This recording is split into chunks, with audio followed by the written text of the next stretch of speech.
আসসালামু আলাইকুম সবাইকে নুসরাত মিনি কিচেনে। আজকে আপনাদের সাথে শেয়ার করব শুধু পেঁয়াজ দিয়ে একটা চিকেন ভুনার রেসিপি। আশা করি রেসিপিটি আপনাদের খুবই ভালো লাগবে। যদি ভালো লেগে থাকে একটা লাইক দিয়ে সাবস্ক্রাইব করে পাশে থাকার অনুরোধ রইল। তাহলে চলুন দেখে নেওয়া যাক মূল রেসিপিটি। প্রথমে আমি এখানে দেশি মুরগি কেটে ধুয়ে পরিষ্কার করে নিয়েছি। এখন এখানে আমি দিয়ে দিব এক ফালি লেবুর রস। লেবুর রসটা দিলে মুরগিতে যে এক্সট্রা গন্ধ থাকে সেই গন্ধটা চলে যাবে, সেই জন্য লেবুর রসটা ব্যবহার করা। এখন দিয়ে দিব সামান্য লবণ আর হলুদ দিয়ে একটু মেখে নিব। মেখে নিয়ে তারপরে সরাসরি চুলায় চলে যাব। চুলায় একটা হাঁড়িতে বেশ কিছুটা তেল দিয়ে আমি চিকেনটাকে ভেজে নিব। তেলটা গরম হয়ে গেলে দিয়ে দিব হলুদ আর লবণ মেখে রাখা চিকেনটা দিয়ে আমি নেড়ে চেড়ে এটাকে ভেজে নিব। আর চিকেন থেকে বেশ কিছুটা পানি বের হবে, আমি ঢেকে দিব না, এমনিতেই আমি নেড়ে চেড়ে তারপরে চিকেনটাকে ভেজে নিব।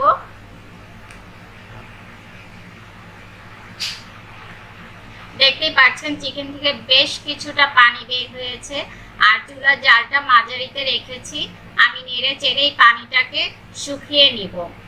চিকেনের পানিটা শুকানোর পরে আমি আরো কিছুক্ষণ এটাকে নেড়ে চেড়ে একটু ভাজা ভাজা করে নিব। কিছুক্ষণ পর পর নেড়ে চেড়ে দিতে হবে, না হলে নিচ থেকে পোড়া লেগে যাবে। আর আমার চিকেনটা ভাজা হয়ে গিয়েছে। এখন আমি চুলা থেকে নামিয়ে অন্য আরেকটা হাঁড়ি বসিয়ে দিব। চিকেন থেকে যেই তেলটা ছিল সেই এক্সট্রা তেলটা আমি হাঁড়িতে দিয়ে দিলাম। এর সাথে আরো কিছুটা তেল দিয়ে দিচ্ছি, সয়াবিন তেল। এখন দিয়ে দিব 1 কাপ পরিমাণ পেঁয়াজ কুচি আর কয়েকটা কাঁচামরিচ ফালি। তারপরে আমি এটাকে একটু সফট করে ভেজে নিব। খুব বেশি ভাজবো না, একটু নরম নরম করে ভেজে নিব পেঁয়াজটা। এখন দিয়ে দিব 1 চামচ রসুন বাটা, 1 চামচ আদা বাটা আর 1 চামচ জিরা বাটা। আপনারা চাইলে জিরার গুঁড়াটাও ব্যবহার করতে পারেন। এখন আরেকটু নেড়ে চেড়ে নিব যাতে কাঁচা গন্ধটা চলে যায় আদা রসুনের। এখন দিয়ে দিব একটু পানি শুকনো মশলার জন্য, যাতে মশলাটা পুড়ে না যায়। পানিটা দেওয়ার পরে দিয়ে দিচ্ছি এখানে হলুদের গুঁড়া, মরিচের গুঁড়া, ধনিয়ার গুঁড়া, গরম মশলার গুঁড়া আর পরিমাণ মতো লবণ। তারপরে সবকিছু একত্রে ভালো করে মিশিয়ে নিব। এখন দিয়ে দিব 1/2 চামচ সয়া সস আর 1 চামচ টমেটো সস। তারপরে সবকিছু একত্রে ভালো করে মিশিয়ে আমি এটাকে ভালোভাবে কষিয়ে নিব। খুব ভালোভাবে কষানো হয়ে গেলে উপরে যখন তেলটা উঠে আসবে ওই পর্যায়ে আমি দিয়ে দিব আগে থেকে ভেজে রাখা চিকেনগুলি। চিকেনটা দিয়ে আমি অনবরত নেড়ে চেড়ে এটাকে আরো কিছুক্ষণ কষিয়ে রান্না করে নিব। আর কিছুক্ষণ পর পর নেড়ে চেড়ে দিতে হবে, না হলে নিচ থেকে পোড়া লেগে যাবে।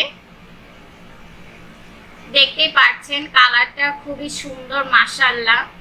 এভাবে কিছুক্ষণ পর পর নেড়ে চেড়ে আমি এটাকে ভুনা ভুনা করে নিব।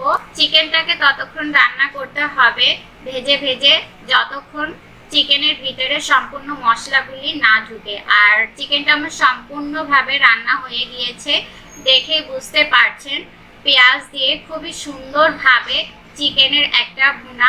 এখন আমি চুলা থেকে নামিয়ে পরিবেশন করে নিব। আপনারা চাইলে এই চিকেনটা নর্মাল রুটি, পরোটা বা ভাত, পোলার সাথে খেতে পারেন। আশা করি আমার আজকের রেসিপিটি আপনাদের খুবই ভালো লেগেছে।